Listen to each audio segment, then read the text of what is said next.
മാനന്തവാടിയിൽ സ്ത്രീയെ കൊന്ന കടുവയെ പിടികൂടാനുള്ള ശ്രമം തുടരുന്നു. പഞ്ചാരക്കൊല്ലിയിൽ വനവകുപ്പ് കൂടി സ്ഥാപിച്ചു.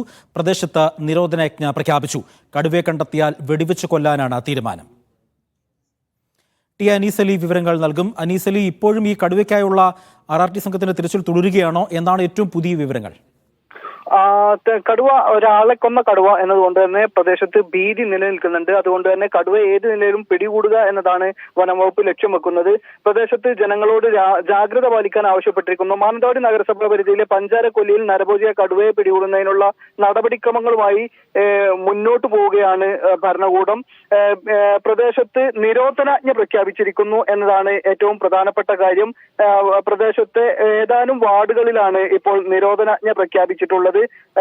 കടുവയെ പിടികൂടുന്നത് വരെ ഈ അപകടം ഒഴിവാക്കുന്നതിന്റെ ഭാഗമായി ജനങ്ങളോട് ജാഗ്രത പാലിക്കാൻ ആവശ്യപ്പെട്ടിരിക്കുകയാണ്. അതിന്റെ ഭാഗമായാണ് പ്രദേശത്ത് ജനങ്ങൾക്ക് ജാഗ്രതാ നിർദ്ദേശം നൽകിയതിന്റെ കൂടെയാണ് ഇപ്പോൾ ഈ നിരോധനാജ്ഞ കൂടി പ്രഖ്യാപിച്ചിരിക്കുന്നത്.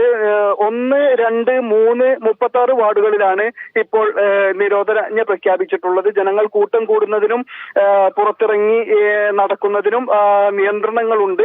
അതുകൊണ്ട് തന്നെ ജനങ്ങളോട് ജാഗ്രത പാലിക്കണം എന്ന് ഭരണകൂടം അറിയിച്ചിട്ടുണ്ട്. ഏതായാലും ഇപ്പോൾ കടുവയെ പിടികൂടുന്നതിനുള്ള ഊർജിതമായ തിരച്ചിൽ പ്രദേശത്ത് നടക്കുന്നുണ്ട്. പ്രദേശത്ത് കൂട് സ്ഥാപിച്ചിട്ടുണ്ട്. കൂട് എന്ന് പറഞ്ഞാൽ കടുവയെ പിടികൂടാനുള്ള കെണിയാണ്. കെണി ഒരുക്കിയിട്ടുണ്ട്. അതോടൊപ്പം തന്നെ വനംവകുപ്പ് ഉദ്യോഗസ്ഥർ പ്രദേശത്ത് സദാസമയവും ജാഗ്രതയോടുകൂടി തെരച്ചിൽ നടത്തുന്നുണ്ട്.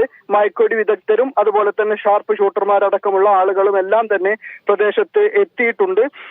അവർ വനംവകുപ്പിന്റെ ഉദ്യോഗസ്ഥർ ഇപ്പോഴും തിരച്ചിൽ നടത്തിക്കൊണ്ടിരിക്കുകയാണ്. പക്ഷെ കടുവയെ പിന്നീട് കണ്ടെത്താൻ കഴിഞ്ഞിട്ടില്ല. അതുകൊണ്ട് തന്നെ കടുവ കാട്ടിലേക്ക് കയറിയിട്ടുണ്ടോ എന്ന ഒരു സംശയം പ്രദേശത്തുണ്ട്. എന്തെങ്കിലും ഉണ്ടെങ്കിൽ പോലും കടുവ ഇനിയും നാട്ടിലിറങ്ങാനുള്ള സാധ്യതയൊക്കെ പരിഗണിച്ചുകൊണ്ട് പ്രദേശത്ത് കടുത്ത ജാഗ്രതയാണ് ഇപ്പോൾ അധികൃതർ നൽകിയിട്ടുള്ളത്. ഒപ്പം തന്നെ അനീസലി, ഈ മൃതദേഹം ബന്ധുക്കൾക്ക് എപ്പോഴാണ് വിട്ടു നൽകുന്നത്? ഇത് സംബന്ധിച്ചുള്ള ഏതെങ്കിലും തീരുമാനമായോ? സംസ്കാരം എപ്പോഴാണ്? അത്തരത്തിലുള്ള വിവരങ്ങൾ ഏതെങ്കിലും രാധയുടെ കുടുംബവുമായി ബന്ധപ്പെട്ട് ലഭിക്കുന്നുണ്ടോ? കുടുംബത്തെ അറിയിച്ചിട്ടുള്ളത് നാളെ മൃതദേഹം വിട്ടു നൽകും എന്നാണ്. ഇന്ന് തന്നെ മൃതദേഹം പോസ്റ്റ്മോർട്ടം നടപടികൾ പൂർത്തിയാക്കി വിട്ടു നൽകും എന്നാണ് ആദ്യഘട്ടത്തിൽ അറിയിച്ചിരുന്നത്. പക്ഷേ ഇപ്പോൾ വൈകി മൃതദേഹം കുടുംബത്തിന് നാളെയോട് കൂടിയാണ് പോസ്റ്റ്മോർട്ടം നടപടികൾ പൂർത്തിയാക്കി ഇൻക്വസ്റ്റ് നടപടികളെല്ലാം പൂർത്തിയാക്കി മൃതദേഹം വിട്ടു നൽകൂ എന്നാണ് അറിയിച്ചിട്ടുണ്ട്.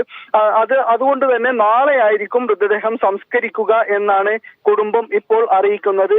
ഏതായാലും ഇന്ന് മൃതദേഹം സംസ്കരിക്കണമെങ്കിൽ അതിനുള്ള ഒരുക്കങ്ങളെല്ലാം കുടുംബം നടത്തിക്കൊണ്ടിരിക്കുന്നതിനിടയിലാണ് മൃതദേഹം നാളെയാണ് വിട്ടുകിട്ടുക എന്നറിയിച്ചത്. ഇത് പോസ്റ്റ്മോർട്ടം നടപടികളെല്ലാം പൂർത്തിയാക്കേണ്ടതുണ്ട്. മൃതദേഹം പാതി ഭക്ഷിച്ച നിലയിലാണ് കണ്ടെത്തുമ്പോൾ ഉണ്ടായിരുന്നത്.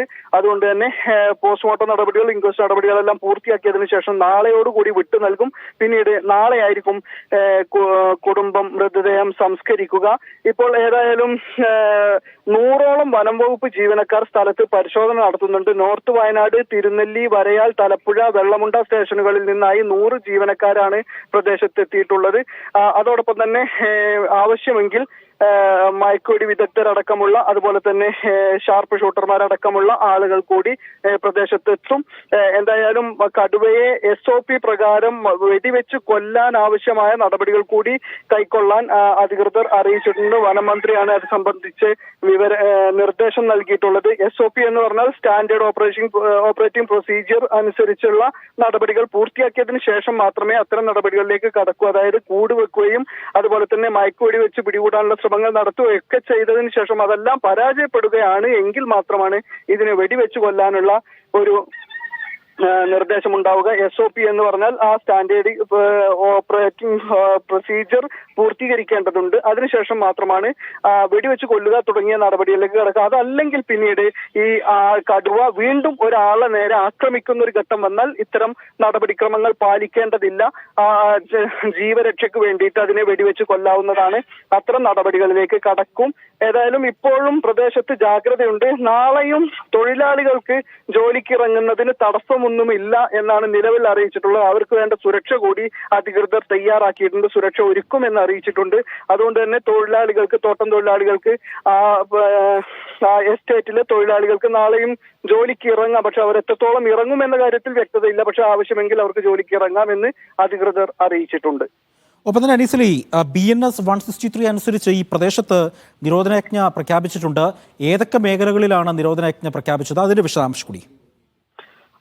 മാനന്തവാടി നഗരസഭാ പരിധിയിലെ പഞ്ചാരക്കൊല്ലിയിലാണ് ഈ കടുവയുടെ ആക്രമണം ഉണ്ടായത്.